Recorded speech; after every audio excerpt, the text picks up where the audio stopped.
വയനാട് പാക്കേജിൻ്റെ കൂടെ നമുക്ക് glass bridge ഉണ്ടായിരുന്നത് 900 കണ്ടിയായിരുന്നു പറഞ്ഞിരുന്നത്. പക്ഷേ നമ്മൾ ഇപ്പോൾ പോകുന്നത് അട്ടമല ഗ്ലാസ് ബ്രിഡ്ജ് കാണാൻ വേണ്ടിയിട്ടാണ്. അങ്ങനെ പോകുന്നത് ഈ മുണ്ടക്കൈ ടൗണിലൂടെയാണ് പോകുന്നത്. മുണ്ടക്കൈ ടൗൺ എന്ന് പറഞ്ഞാൽ അന്നത്തെ ഉരുൾപൊട്ടലിന് ശേഷം അതിൻ്റെ കുറച്ച് ചെറിയൊരു ഇത് മാത്രമേ ഇപ്പോൾ ഉള്ളൂ. കുറേ ഉരുൾപൊട്ടലെടുത്ത കുറേ കടകളാണ് കാണുന്നത്. ഇപ്പോൾ നമ്മളീ പോകുന്നത് ബെയിലി പാലത്തിലൂടെയാണ്. ബെയിലി പാലം അന്ന് രക്ഷാപ്രവർത്തകരുടെയും ഈ പട്ടാളക്കാർ ബെയിലിപ്പാലം നിർമ്മിക്കുന്നതും എല്ലാം ഇത് കൂടി പാലത്തിലൂടെ പോകുമ്പോഴാണ് എല്ലാം മനസ്സിലേക്ക് വന്നത്. അന്ന് ഒരു ജീവനെങ്കിലും ഒരു ജീവൻ രക്ഷിക്കാൻ വേണ്ടി രക്ഷാപ്രവർത്തകരുടെ കഷ്ടപ്പാടും. അത് വെള്ളാർമല സ്കൂളാണ് കാണുന്നത്. മണ്ണ്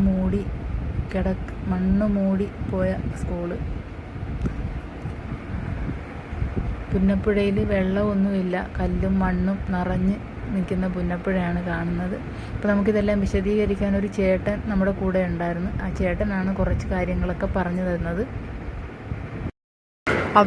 അതാണ് മുണ്ടക്കൈ, അതിന് താഴെയാണ് പുഞ്ചിരിമട്ടം. അവിടുന്ന് പൊട്ടി വന്നതാ.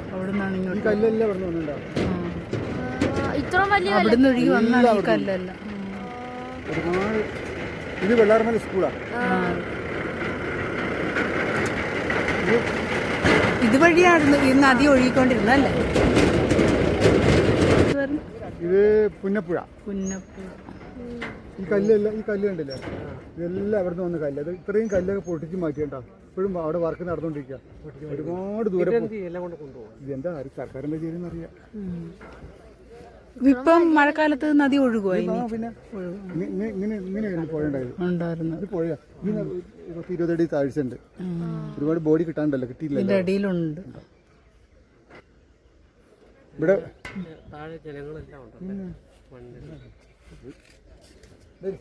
ഈ വലിയ വലിയ പാറക്കല്ലുകളെല്ലാം അന്നത്തെ ഉരുൾപൊട്ടലിൽ ഒഴുകി വന്നതാണ്. ഇനിയും കുറേ മനുഷ്യരും അവരുടെ സ്വപ്നങ്ങളും ഈ മണ്ണിനടിയിൽ ഇപ്പോഴും ഉറങ്ങുന്നുണ്ട്. ഇവിടെ ഒരു അമ്പലം ഉണ്ടായിരുന്നേ. ആ അമ്പലം മൊത്തത്തിൽ നശിച്ചൊഴുകിപ്പോയി. പിന്നെ അവിടെ കുറേ വീടുകളുണ്ടായിരുന്നു. ആ വീടുകളും എല്ലാം ഭാഗികമായും പൂർണ്ണമായും ഒക്കെ തകർന്ന വീടുകളായിരുന്നു. അവിടെയും ഉള്ള താമസക്കാരെല്ലാം മാറിയിട്ടുണ്ടാകണം. ഇപ്പോൾ പുതിയ വീടുകളൊക്കെ കിട്ടിയെങ്കിലും അവരുടെ പഴയ ജീവിതവും അവരുടെ സ്വപ്നങ്ങളും ഒന്നും തിരിച്ചു വരില്ലല്ലോ. ഓർക്കുമ്പോൾ നല്ലപോലെ ബുദ്ധിമുട്ടുണ്ടായിരുന്നു. വീഡിയോ എടുക്കുന്നുണ്ടെങ്കിലും ഞങ്ങൾ തിരിച്ചു വരുന്ന വഴിയും വീഡിയോ ഒക്കെ എടുക്കുന്നുണ്ടെങ്കിലും നമുക്ക് ഓർക്കുമ്പോൾ സഹിക്കാൻ പറ്റാത്ത ഒരു വല്ലാത്തൊരു വിഷമം തന്നെയായിരുന്നു അന്നത്തെ ഉരുൾപൊട്ടൽ.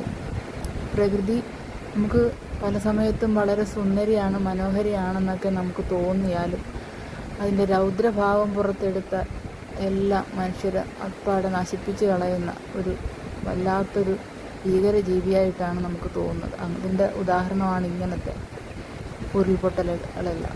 മലമ്പ്രദേശവും എല്ലാം കാണാനൊക്കെ വളരെ ഭംഗിയാണെങ്കിലും ഇങ്ങനത്തരം ദുരന്തങ്ങളെക്കുറിച്ച് ആലോചിക്കുമ്പോൾ തന്നെ ഒരു വല്ലാത്തൊരു പേടിയാണ് തോന്നുന്നത്. നമുക്ക് തീരപ്രദേശത്തൊക്കെ താമസിക്കുന്നവർക്ക് ഈ മലമുകളിലൊക്കെ കാണാനും എല്ലാം വളരെ ഭംഗിയാണ്, സൗന്ദര്യമാണെന്നൊക്കെ പറയുമെങ്കിൽ ഈ ഉരുൾപൊട്ടലിൻ്റെ കാര്യം ഓർക്കുമ്പോൾ സഹിക്കാൻ പറ്റത്തില്ല. ഇത്ര വലിയ ദുരന്തമാണ്. ഇങ്ങനെ ഓരോ മഴക്കാലം വരുമ്പോഴും പേടിയാണ് ഇത്തരം ദുരന്തങ്ങളെക്കുറിച്ചൊക്കെ ആലോചിക്കുമ്പോൾ.